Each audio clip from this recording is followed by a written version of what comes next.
খুঁজে পাচ্ছি না। বিভীষণ মনে মনে চিন্তা করছি, এ জগতে প্রত্যেকটা মা বাবা ভগবানের কাছে চায়, প্রভু তুমি আমাকে নিয়ে নাও, কিন্তু আমার ছেলেরা যেন ভালো থাকে। তুমি আমাকে নিয়ে নাও, কিন্তু আমার সন্তানরা যেন ভালো থাকে। কিন্তু আজকে উল্টো হয়ে গেল। বিভীষণ বলছে, প্রভু তুমি জানতে চাও, তাহলে ভালো করে দেখো, ওর সর্ব অঙ্গে রাম নাম লেখা আছে, কিন্তু ওর গলাটা বাদ পড়ে আছে। ওকে যদি আঘাত করতেই চাও, ওর গলায় আঘাত করো, দেখো ছেলেটার সঙ্গে সঙ্গে মারা যাবে। আর যেই না জায়গা দেখিয়ে দিল, রাম আর দেরি না করে সঙ্গে সঙ্গে বাণ ছুঁড়েছে। আর যেই না বাণ ছুঁড়ে দিল না মা, বাণ কিন্তু তীব্র গতিতে ধেয়ে এসে এমন ভাবে আঘাত লেগেছে, একদিকে মুন্ড কেটে পড়ে গেল, একদিকে দেহ কেটে পড়ে গেল। নিতাই গৌর হরি বল। আমরা বেঁচে থাকতে ভগবানের নাম মুখে বলতে পারি না, আর চেয়ে দেখুন মুন্ড কেটে পড়ে গেল, তবু কাটা মুন্ড রামে রামে বলে গো, গো কাটা মুন্ড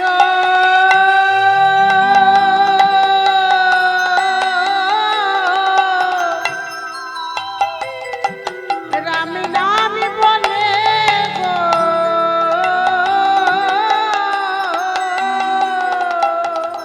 সে তো রামে নাম ছাড়া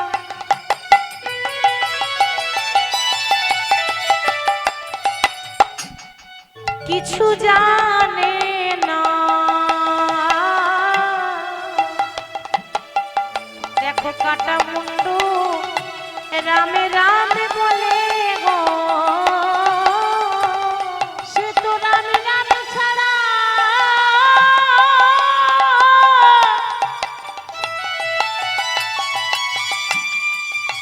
রামে রামে ছাড়া আমি কিছু জানে না।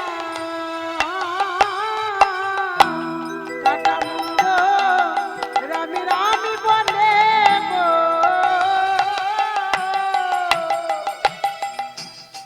একবার ভাবুন তো মা, বাবার চোখের সামনে যদি তার ছেলে মারা যায়, কোন বাবাটা সইতে পারবে বৃদ্ধ? কোন বাবার সহ্য হবে?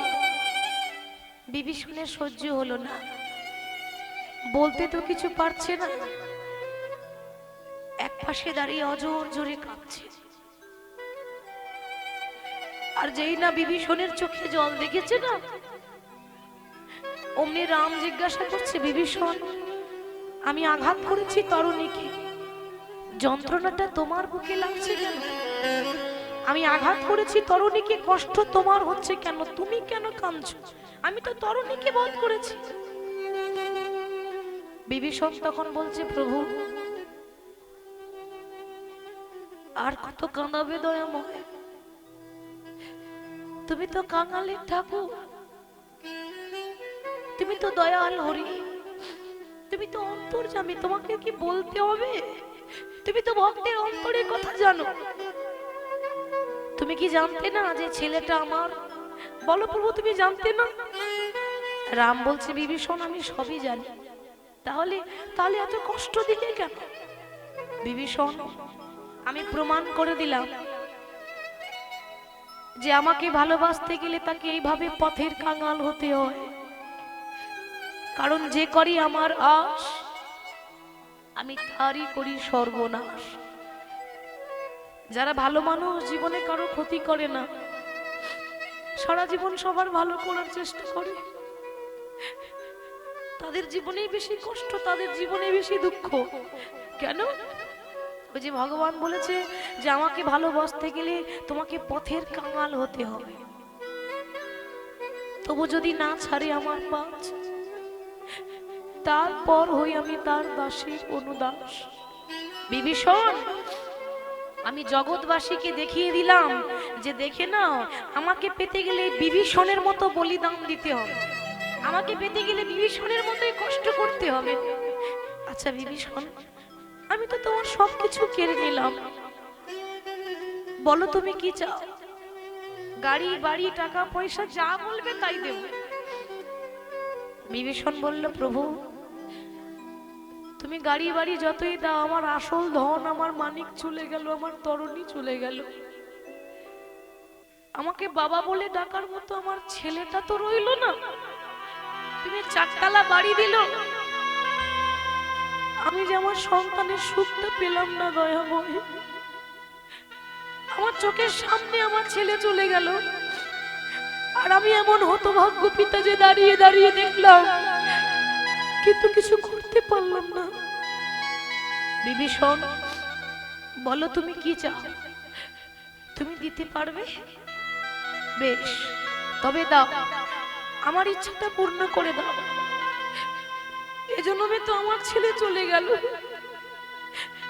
এজন্যই তো আমার বাবা বলে ডাকার মতো রইল না, এজন্যই তো সন্তানের সুখ পেলাম না।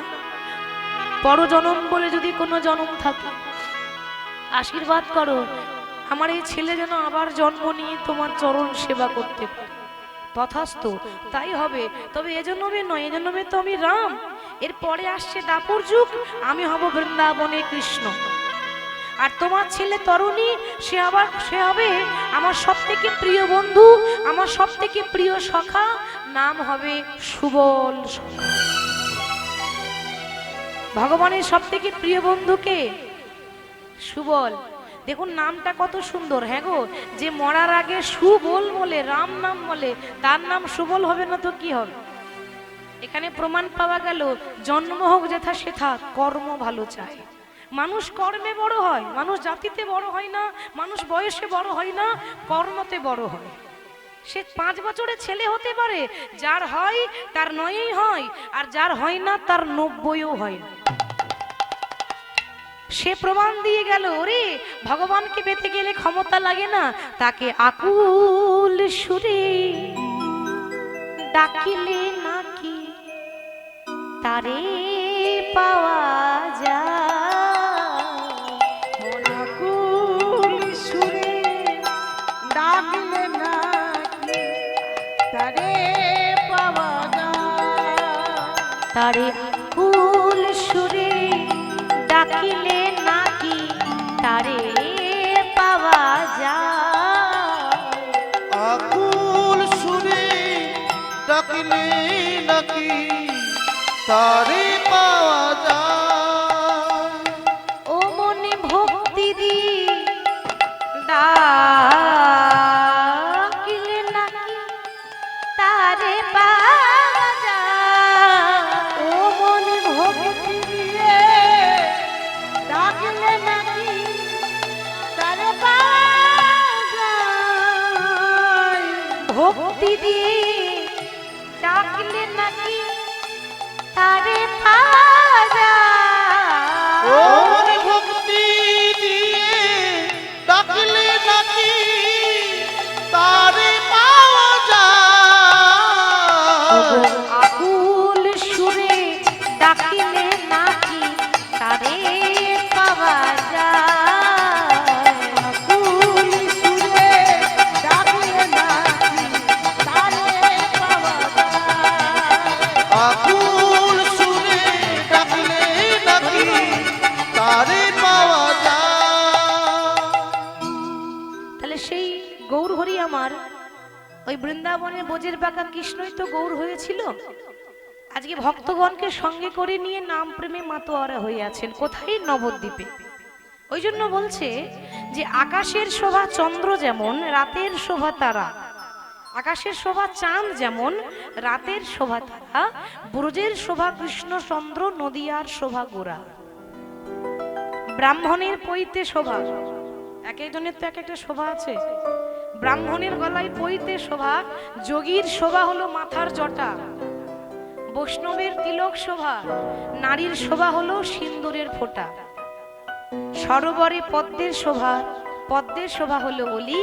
আর হরিবাসরের শোভা হলো আমার গৌর ভক্তমণ্ডলী। তাই গৌর হরি,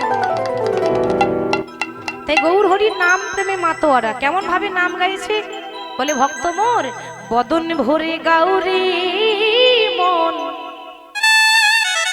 হরে কৃষ্ণ নাম আচ্ছা আমার লক্ষ্মী মায়েদের বলছি, ওই পেছনে সবাই উলুধ্বনি হবে, হবে বেশ, একটু লক্ষ্মী মায়ের মতো উলুধ্বনি করে দেন তো জোর করে।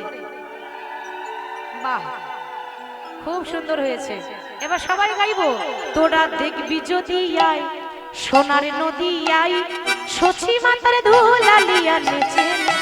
তোরা দেখবি যদি আই সোনার নদী আই, সত্যি মাতার দোলালিয়া নেচে নেচে যায়। তোরা দেখবি যদি আয় সোনার নদী আই, সচি মাতার ধুলালিয়া নেচে নেচে। তোরা দেখবি যদি আয় সোনার নদী আয়, সত্যি মাতার দুলালিয়া নেচে নেচে যায়। দেখবি যদি আই সোনার নদী আই, সত্যি মাতার দোলালিয়া নেচে নেচে যায়।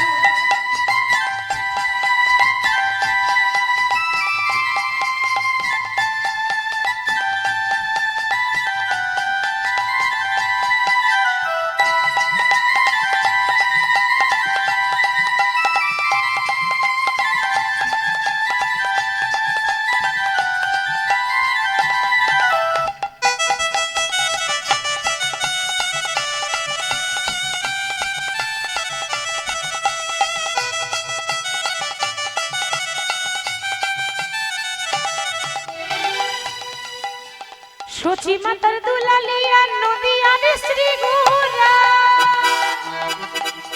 ভক্ত মনচিত ছোড়া ভক্ত মনোহরা। সত্যি মাতার দোলালিয়া নদী আর শ্রী গোরা, ভক্ত মনোচিত তোরা ভক্ত মনোহরা। সচি মায়ের দুলালিয়া নদী আর শ্রী গুরা, ভক্ত মনচিত ছোড়া ভক্ত মনোহরা। সখী মাতার দুলালিয়া নদী শ্রী ঘোরা, ভক্ত মনোচিত চোরা ভক্ত মনোহরা। দেখি সবাই বাহু তুলে।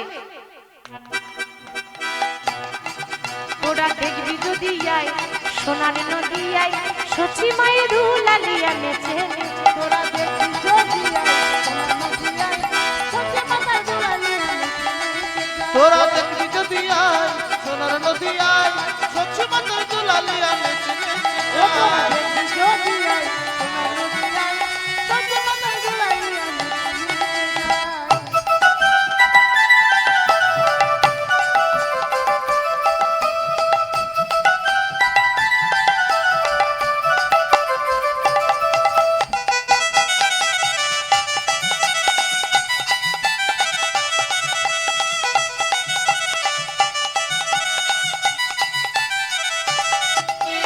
হরে কৃষ্ণ কৃষ্ণ কৃষ্ণ হরে হরে, হরে রাম রাম রাম হরে।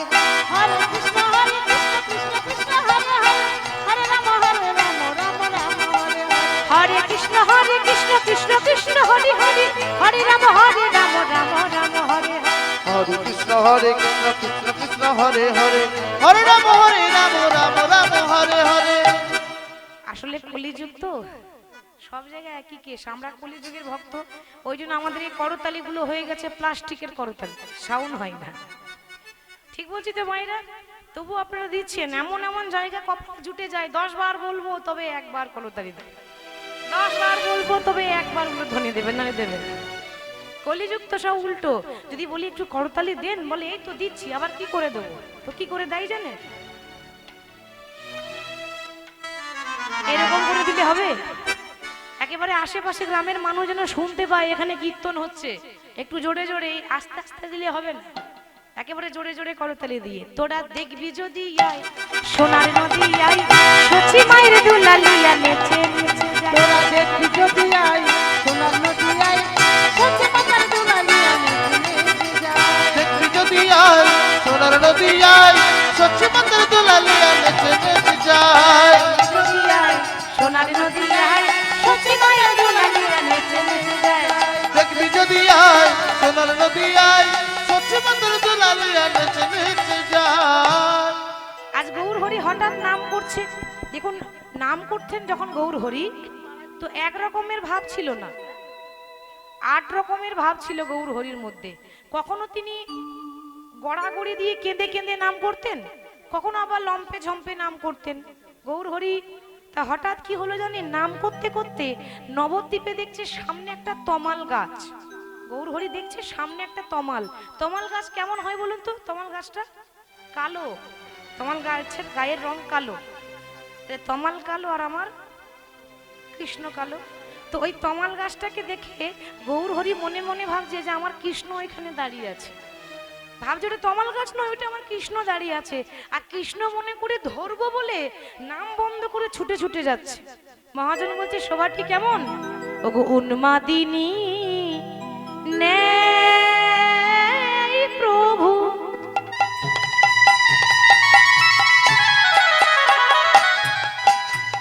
গৌর হরি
আমার দূরে হেরি তমাল তরু বক্ষতে জরা,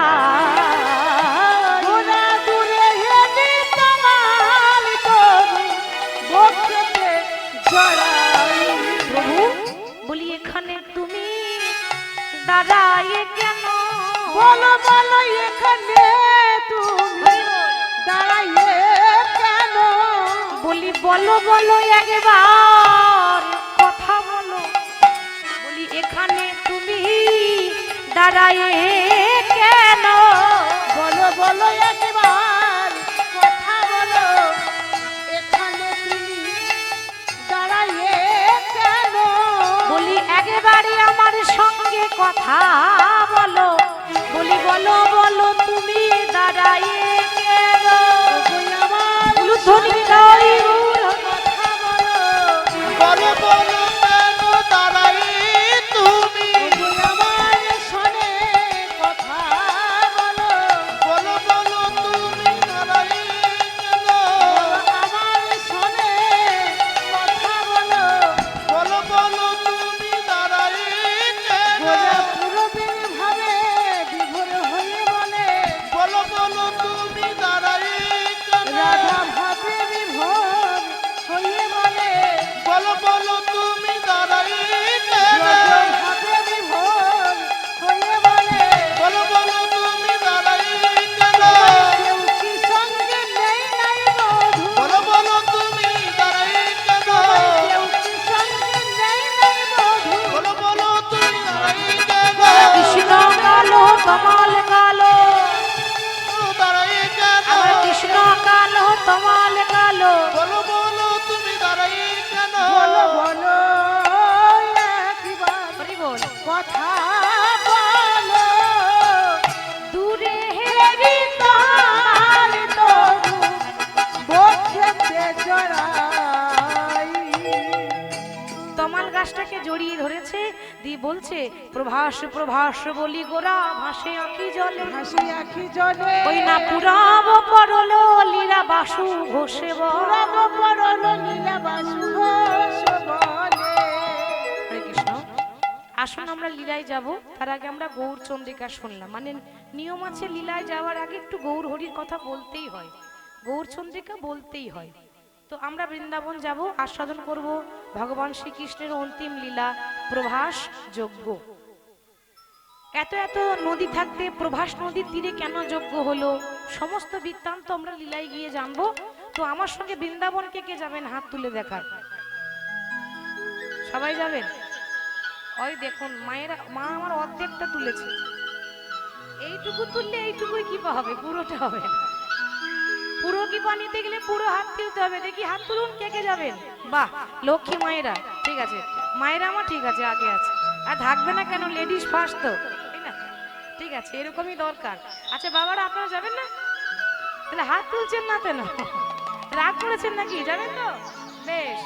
আচ্ছা বৃন্দাবনে গেলে কার নাম গাইতে হয়? বাহ বাহ, তাহলে রাধা নাম একটু গাই।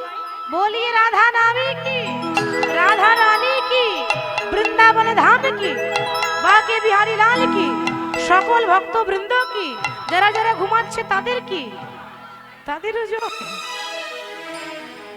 এই সর্বনাশ, বলছে যারা ঘুমাচ্ছে তাদের জয়, তাদের আরো বেশি করে জয়।